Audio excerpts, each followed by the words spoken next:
Listening Comprehension, Vietnamese Standardized Test of English Proficiency, Ho Chi Minh City University of Education.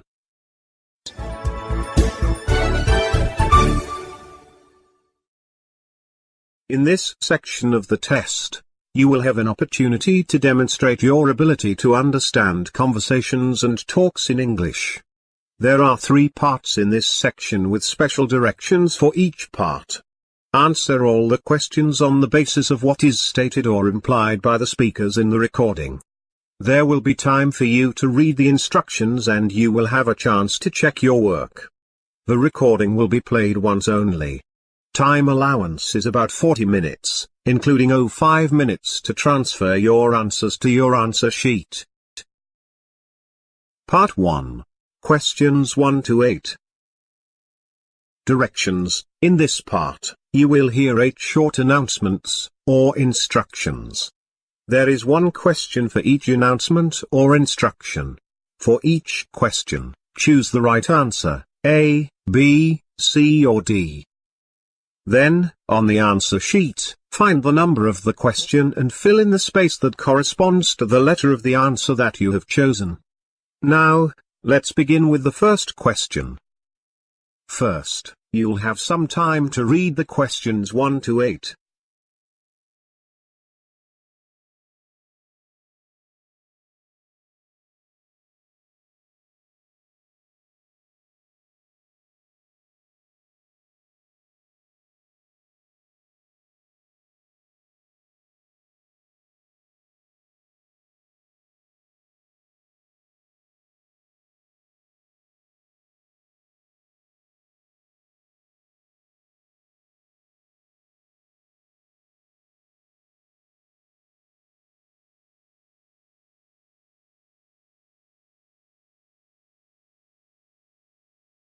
Question 1. People have a natural tendency to put on weight over the winter months. Cold weather makes people less inclined to exercise outside, and people also tend to eat less healthy foods over the holiday season. This is why it's really important to maintain good health at this time of year. We are pleased then to offer you the Vascoflex exercise machine. This amazing machine improves cardiovascular fitness as well as building stronger muscles and is therefore a welcome addition to any home. Enjoy the benefits of a workout from the comfort of your own living room. Special features include a pulse monitor and an adjustable seat. Don't wait for the new year to make your resolutions. Start getting in shape now.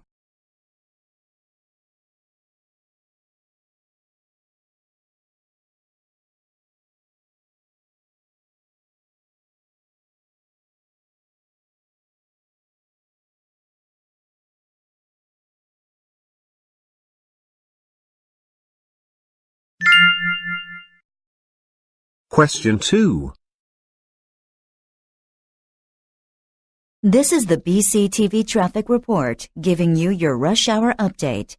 There's heavy traffic along Main Street due to a small collision on Main and 3rd Avenue, so you're better off taking Kingsway.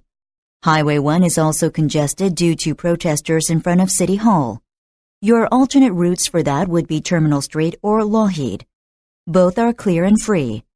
A truck tipped over on Rupert Street. Traffic is being redirected through Highway 7, so you may have to take a different route coming home. The light rain this morning has made road conditions a bit slick, but for those of you with all-season tires or rain tires, it shouldn't be a problem. It is, however, urged that all drivers keep an extra car length away from drivers in front of them. If you have any traffic tips, phone us at 664-BCTV. That's 664-2288.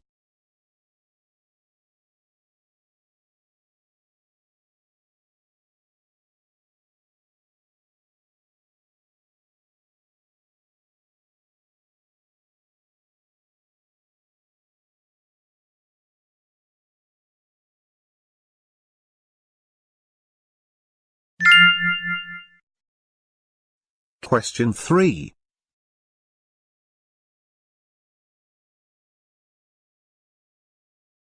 Sandusky Industries today announced the closure of 17 of its pulp and paper mills in this province.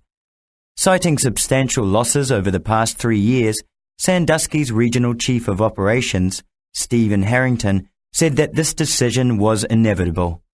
Currently, the mills affected employ a total of almost 13,000 employees, which naturally has local politicians concerned. The majority of these mills are located in small towns where the vast majority of the inhabitants are Sandusky employees.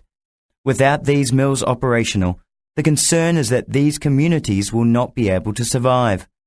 Activists from the Mill Workers Union have denounced the move and threatened to fight it in court, but it is unlikely that this decision will be overturned.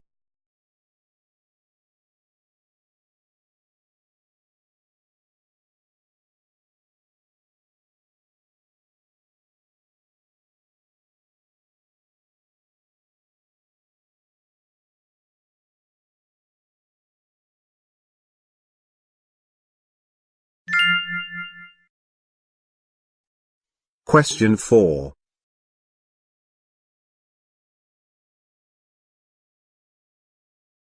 Mr. and Mrs. Derek Brooke of Seattle, Washington, are pleased to announce the engagement of their daughter, Lindsay Dion Brooke, to Matthew Jesse Franklin, son of John and Maureen Franklin of Spokane, Washington.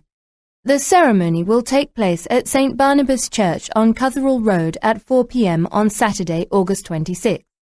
A reception will follow at 6 o'clock in the atrium room of the Coast Royale Hotel, located on Broad Street, just off Fernwood Drive.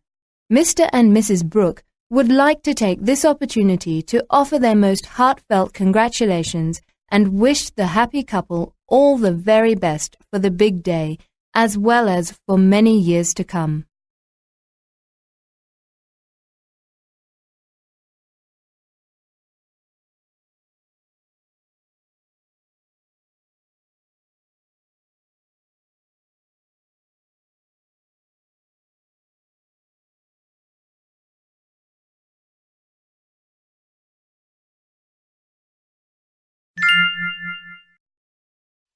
Question 5.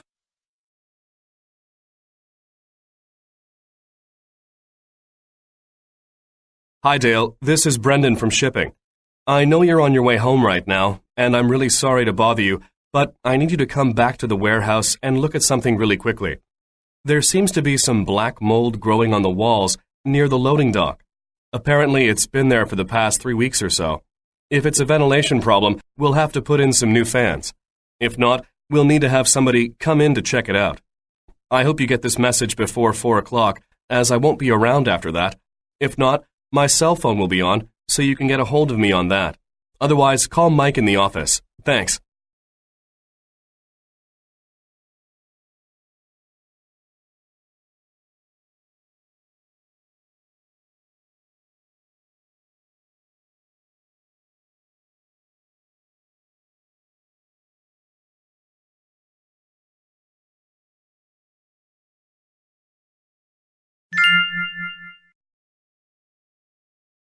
Question 6.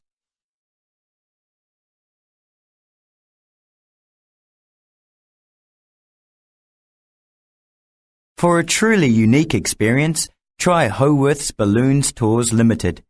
Owned and operated by expert balloonist Peter Howarth, this exciting new company offers rides in hot air balloons, sure to be popular with tourists and local residents alike. With a team of qualified operators, Howarth's offers 1, 2, and even 3-hour excursions, offering spectacular bird's-eye views of the city and surrounding countryside.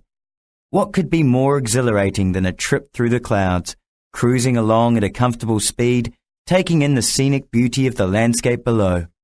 Call and book your trip today. The experience of a lifetime is just a phone call away.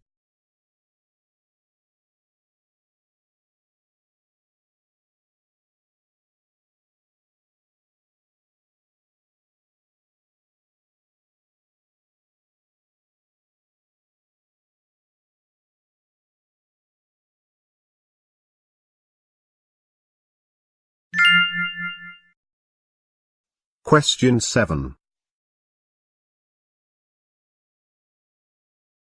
Well, this new hybrid model is the most fuel efficient, giving you 61 miles to the gallon. We even have a hybrid SUV which is great for the cruel winters we have here, which gets you 31 miles to the gallon. As you know, many stars are driving hybrid cars for environmental reasons. Pierce Brosnan drives this exact model. If you're not into the hybrids but still want a fuel-efficient car, we have this new model sedan at a very reasonable price, just under $21,000. The amount of money you'll be saving on gas is astronomical. Compared to most cars made 3 years ago, you'll be saving more than $3,000 a year. There are also many options available on this car like air conditioning, a 4-speaker stereo system, central locking, and more. It's very popular nowadays. They've been selling like hotcakes.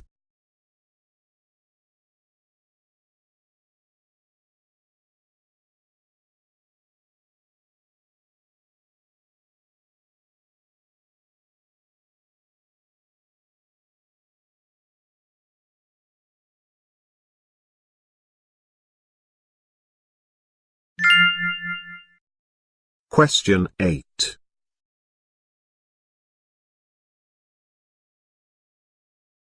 The company has decided to include photographs of employees in some of its promotional literature and needs volunteers who wouldn't mind having their picture taken.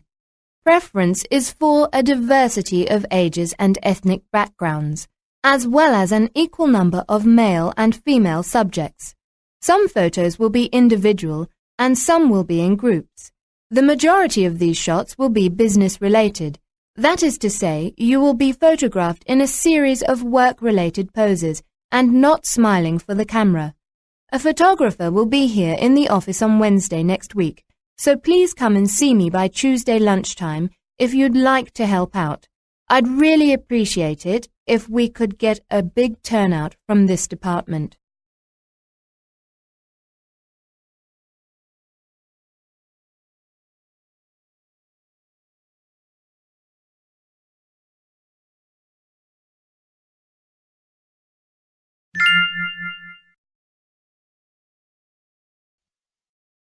That is the end of part 1.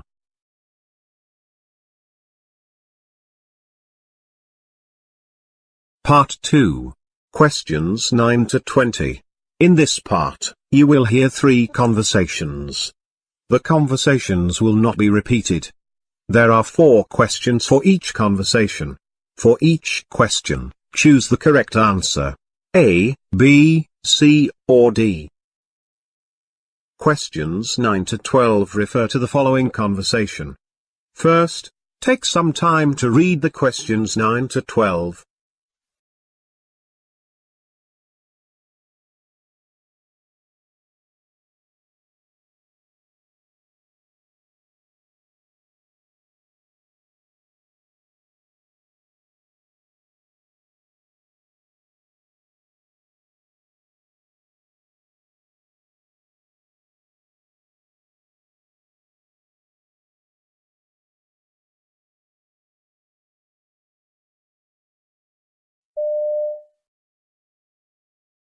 There's a charge on my credit card statement that I don't remember making. According to our records, it's for something you bought at Stillworth's department store. I'm going to give them a call tomorrow. Okay, sir. If a mistake was made, just have them call us to cancel the charge.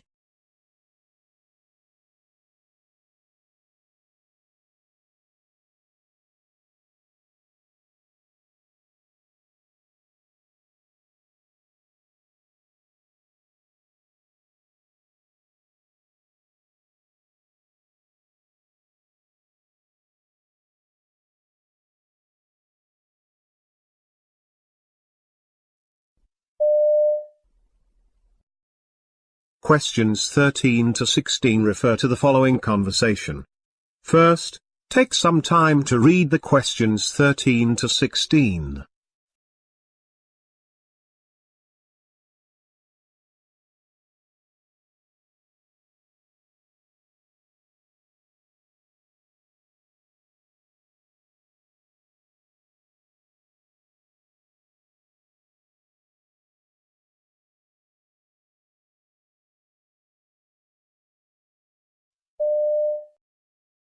I'll have the spaghetti with meat sauce, please. Sure. That comes with your choice of soup or salad. What kinds of soup do you have? Today we have potato, chicken noodle, and tomato.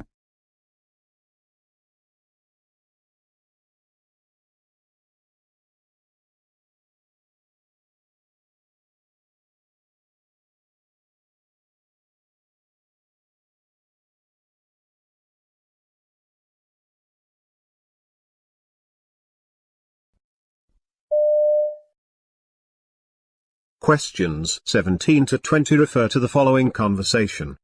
First, take some time to read the questions 17 to 20.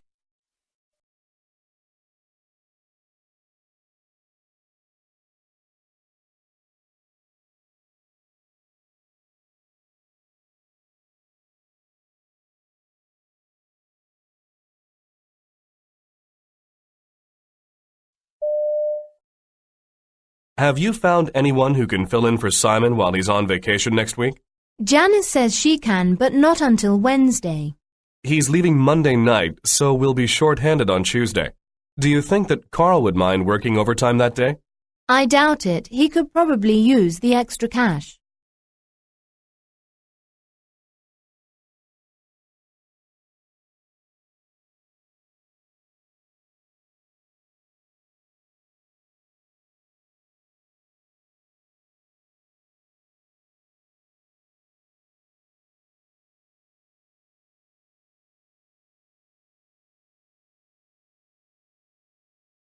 That is the end of part 2. Part 3. Questions 21 to 35. In this part, you will hear 3 talks, lectures or conversations. The talks, lectures or conversations will not be repeated. There are 5 questions for each talk, lecture or conversation. For each question, choose the right answer. A, B, C or D.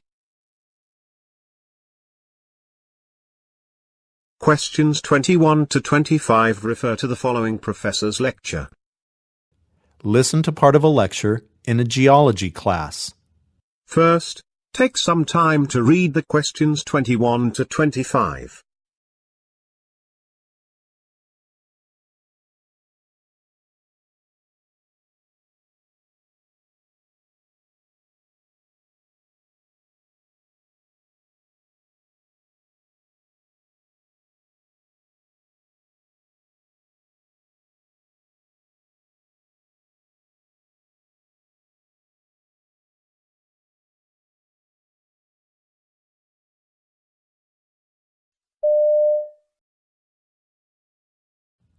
Mount St. Helens is in the Cascade Range, a chain of volcanoes running from southern Canada to northern California. Most of the peaks are dormant. What I mean is they're sleeping now, but are potentially active. Mount St. Helens has a long history of volcanic activity, so the eruptions of 1980 weren't a surprise to geologists. The geologists who were familiar with the mountain had predicted she would erupt. The eruption cycle had sort of a harmless beginning. In March of 1980, seismologists picked up signs of earthquake activity below the mountain, and during the next week, the earthquakes increased rapidly, causing several avalanches. These tremors and quakes were signs that large amounts of magma were moving deep within the mountain. Then, suddenly, one day there was a loud boom. A small crater opened on the summit. St. Helens was waking up. The vibrations and tremors continued. All during April, there were occasional eruptions of steam and ash. This attracted tourists and hikers to come and watch the show. It also attracted seismologists, geologists, and, of course, the news media. By early May, the north side of the mountain had swelled out into a huge and growing bulge.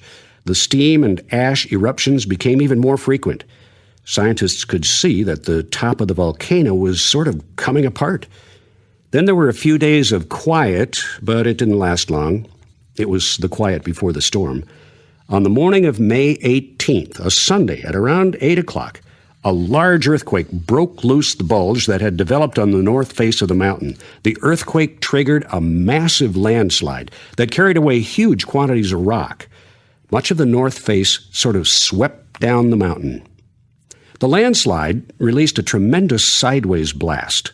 Superheated water in the magma chamber exploded, and a jet of steam and gas blew out of the mountain's side with tremendous force. Then came the magma, sending up a cloud of superheated ash. In only 25 seconds, the north side of the mountain was blown away. Then the top of the mountain went too, pouring out more ash, steam, and magma. The ash cloud went up over 60,000 feet in the air, blocking the sunlight. Altogether, the eruptions blew away 3 cubic kilometers of the mountain and devastated more than 500 kilometers of land. The energy of the blast was equivalent to a hydrogen bomb of about 25 megatons. It leveled all trees directly to the northeast and blew all the water out of some lakes. The blast killed the mountain's goats, millions of fish and birds, thousands of deer and elk, and around 60 people. The ash cloud drifted around the world, disrupting global weather patterns. For over 20 years now, Mount St. Helens has been dormant. However, geologists who've studied the mountain believe she won't stay asleep forever. The Cascade Range is volcanically active. Future eruptions are certain, and unfortunately, we can't prevent them.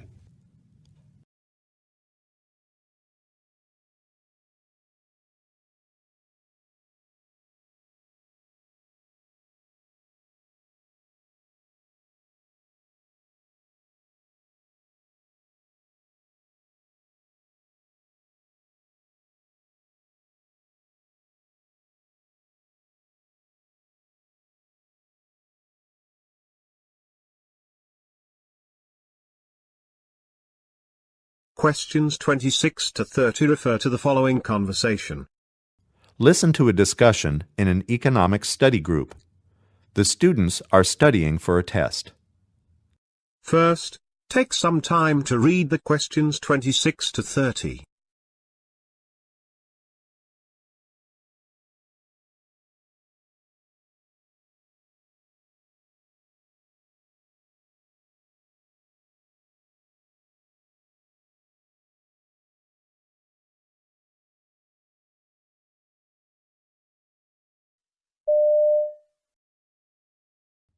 Okay, so what do we do next? Why don't we go over the chapter on analysis of costs? That'll be on the test. Okay. Let's start with opportunity cost. That part's still confusing to me. I understand fixed cost and variable cost and marginal cost, the cost of producing one more unit of something. I'm sure there'll be a question about that on the test. But I don't get opportunity cost. Opportunity cost. That's when you have to consider the things you give up when you make a certain decision. You have an opportunity cost when you're forced to choose between different alternatives. Okay, that sort of makes sense. Say you want to have your own business, so you open a restaurant. You put in 60 hours a week, but you don't pay yourself wages. At the end of the first year, your restaurant shows a profit of, say, $30,000. Looks pretty good for a small business. But is it really that good? An economist would say no, because you have to count your own labor as a cost, even if you don't get paid. You have to consider that you had alternative opportunities for work, and you have to count that lost opportunity as a cost. You could have taken a job at, say, an accounting firm and earned $50,000 a year. This is the opportunity cost, the earnings you gave up because you decided to open your own business instead. Okay, so what that means is, if I lost $50,000 by not taking an accounting job, then my restaurant's profit of $30,000 isn't that great after all, at least in an economic sense. Maybe I had more enjoyment, though. I mean, the enjoyment of being my own boss. Right. But your enjoyment comes with a cost. An economist would say the real profit of your restaurant isn't $30,000. You'd have to subtract the $50,000 opportunity cost of your own labor. When you subtract $50,000 from $30,000, you find you have a net loss of $20,000. Wow! That means the enjoyment of having my own business cost me $20,000? Yeah, something like that. This is really different from what we learned about costs in my accounting class. I think an accountant would say my $30,000 profit made me a viable business. But an economist, if I understand it correctly, an economist would say my business is a loser. Right. And that's because an economist tries to look at all the factors, all the costs. An economist would count the opportunity cost. An economist looks at the big picture. Right. An economist's definition of costs is broader than an accountant's. Opportunity cost is actually a very broad concept. It takes into account the cost of the choices we make. When we choose one thing, we have to give up something else. That's right. We chose to go to college, so that means we had to give up full-time employment, for the time being. Right. So, how do you measure the true cost of a college education? Well, it's more than what we pay for in tuition and books. We have to subtract the income we lose by not working full-time. Yeah, and that's why college is really more expensive than it seems.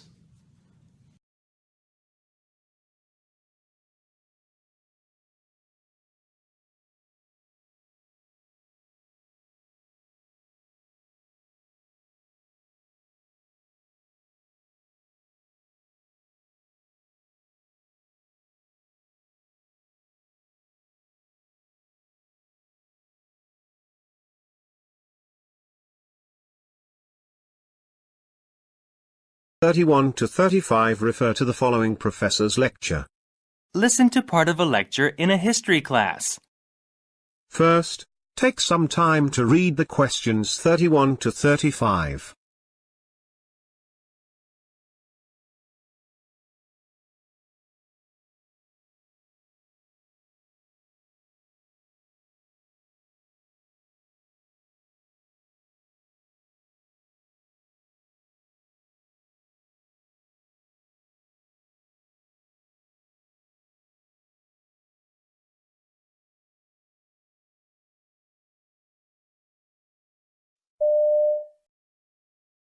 Today we're going to talk about what spices meant to medieval Europeans, what symbolic value they had. Most of you never give much thought to the salt and pepper in the cafeteria, or the supermarket, or a restaurant, am I right? They're inexpensive, readily available, pretty boring you might say, both of them. We tend to think of salt and pepper as a pair, but they actually have very dissimilar histories, different journeys that led them to end up on our dinner tables.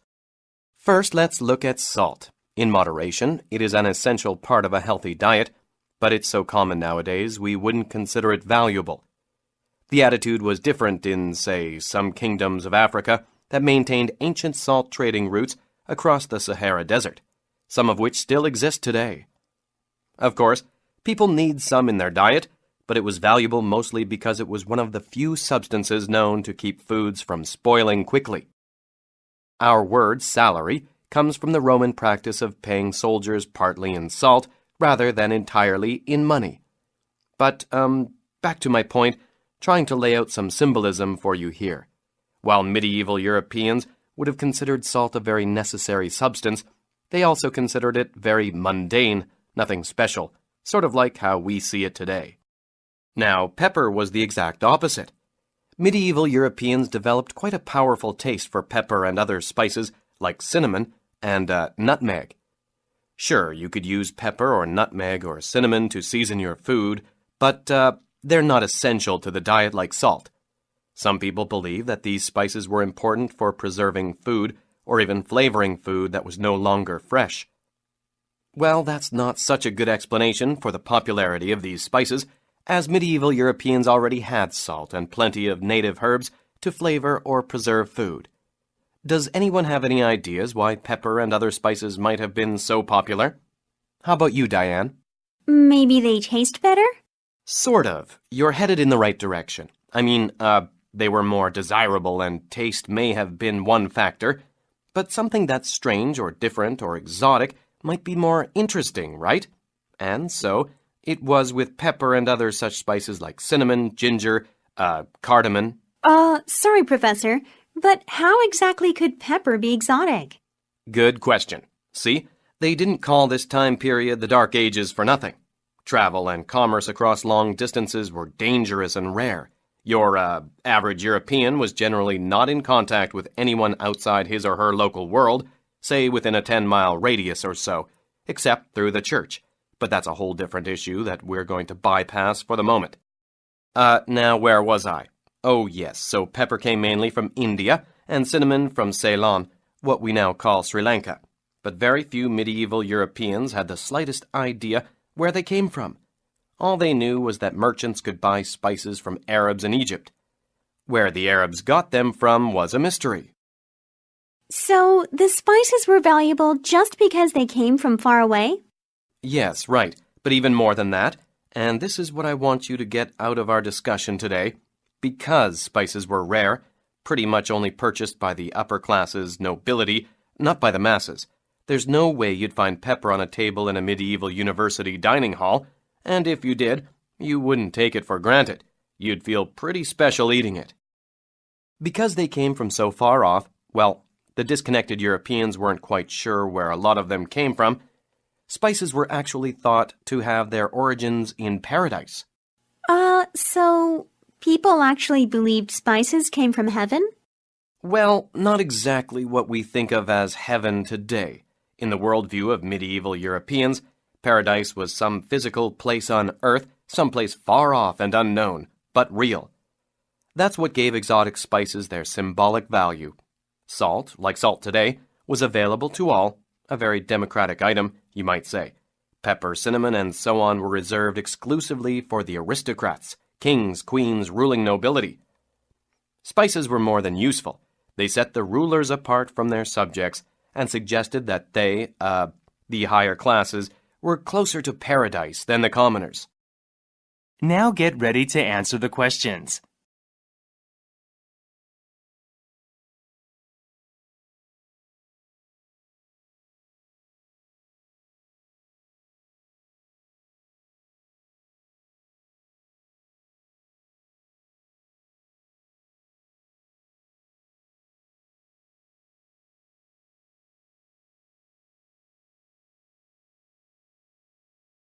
This is the end of the listening paper. Now, you have 5 minutes to transfer your answers to your answer sheet.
This is the end of the listening test.